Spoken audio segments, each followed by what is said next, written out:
Praise the lord. Welcome to showers of blessing. దేవుని కృపలో భద్రపరచబడి నూతన దినంలో ప్రవేశించాం. ఈనాటి దేవుని వాగ్దానం, నా కృప నీకు చాలును. My grace is sufficient for you. 2 కొరింథీయులకు రాసిన పత్రిక 12వ అధ్యాయం 9వ వచనం. Praise God. ఈ నూతన దినములో దేవుడు మీ కొరకు సిద్ధపరిచిన ప్రతి దీవెన ఆకాశపు వాకిళ్ళు విప్పి మీ మీద కృమ్మరించునుగాక. మరి ఒక నూతన దినాన్ని ఆరంభిస్తున్న నేపథ్యంలో ప్రేమ కలిగిన వాగ్దానము ద్వారా దేవుడు మనల్ని దర్శిస్తూ ఉన్నాడు.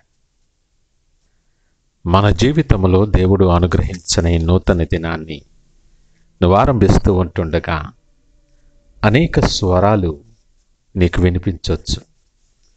నీ హృదయముతో, నీ మనస్సుతో మాట్లాడుతూ ఉండొచ్చు. నీ పనే అయిపోయింది, నీవు ఓడిపోయావు, ఇది నీకు సాధ్యం కాదు, నువ్వు కోల్పోయావు సుమా, యు ఆర్ యూస్లెస్. ఇలాంటి అనేక పదాలు, అనేక స్వరాలు నీకు వినిపిస్తూ ఉండొచ్చు. నీకున్న పరిస్థితులను బట్టి, నువ్వు ఎదుర్కొనబోయే సవాళ్లను బట్టి, ఏమవుతుందో ఏం జరుగుతుందో అన్న ఉత్కంఠతను బట్టి నీకు అనేక స్వరాలు నీకు వినిపిస్తూ ఉంటాయి. అయితే వీటన్నిటిలో ఈ నిరాశ నిస్పృహల మధ్యలో జాగ్రత్తగా నువ్వు ఆలకించినట్లయితే ఒక స్థిరమైన నిమ్మళమైన స్వరం నువ్వు వినగలుగుతావు. నీతో మాట్లాడుతూ ఉంటుంది ఆ స్వరం. అదేమో తెలుసా? నా కృప నీకు చాలును. నీ ఆలోచన అన్నిటి మధ్యలో, నీకున్న నిరుత్సాహమైన పరిస్థితుల మధ్యలో, నువ్వు కృంగిపోతున్న వేళలో, నీ చుట్టూ చీకట్లు కమ్ముకుంటున్న సమయాలలో, ప్రతి విషయంలో కూడా ఈ మాట నిన్ను ధైర్యపరచాలి. ఈ మాట నీకు ఎంతో ఆదరణ కలుగు చేస్తుంది. నా కృప నీకు చాలును. అవును, ఆయన ప్రతి పరిస్థితికి చాలిన దేవుడు. మనము ఆయన కృప ద్వారానే రక్షింపబడ్డామని మనం ఎరగవలసిన వారముగా ఉన్నాం.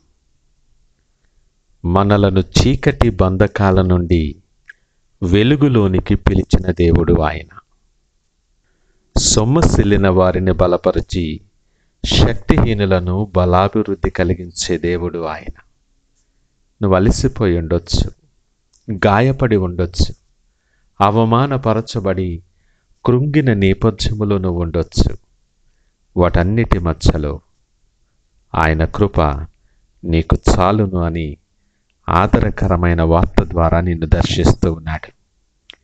అధైర్యపరిచే పరిస్థితులు ఎన్నొచ్చినా, కృంగదీసే ఎన్ని నేపథ్యాలు నిన్ను కలవరపెట్టినా విశ్వాసములో బలహీనపడద్దు. నమ్ముట నీ వలనైతే నమ్మువానికి సమస్తమును సాధ్యమే. పౌలు గారు మాట్లాడుతూ, విశ్వాసము వలన మనము ఈ కృపయందు ప్రవేశము గలవారమై అందులో నిలిచియుండి దేవుని మహిమను గూర్చిన నిరీక్షణను బట్టి అతిశయపడుతూ ఉన్నాం. ఎంత అద్భుతమైనటువంటి వివరణ! విశ్వాసము వలనే ఈ కృపలోనికి మనకు ప్రవేశము కలుగుతుంది. ఏ కృప నీకు ప్రతి పరిస్థితికి చాలని దేవుడు మాట్లాడుతున్నాడు.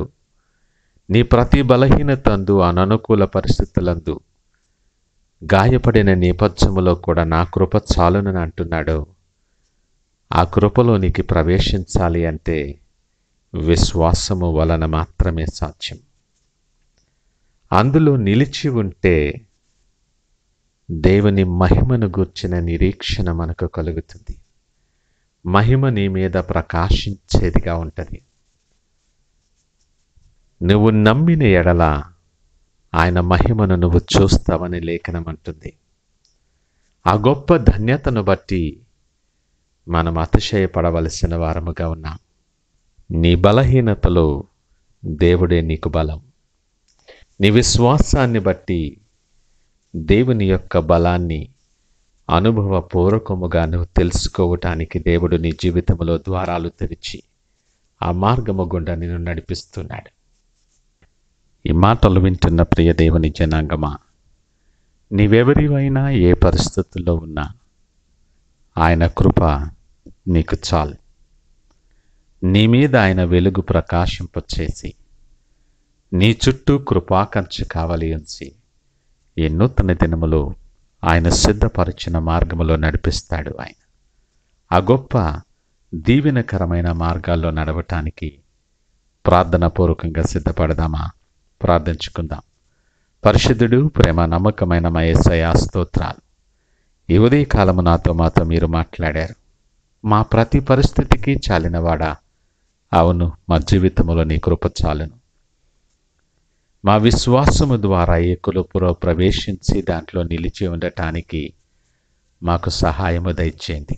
ఎలాంటి పరిస్థితుల్లో కూడా అపనమ్మకము కలగకుండా నిన్ను హత్తుకొని జీవించటానికి, నీ అడుగు జాడల్లో నడిచే యోగ్యకరమైన పాత్రలుగా మేము జీవించటానికి సహాయము దయచేసి బలపరచి మీరే మహిమ ఘనత ప్రభావాలు పొందమని యేసు పరిశుద్ధ నామమున అడిగి వేడుకొనుచున్నాము తండ్రి. ఆమేన్. God bless you.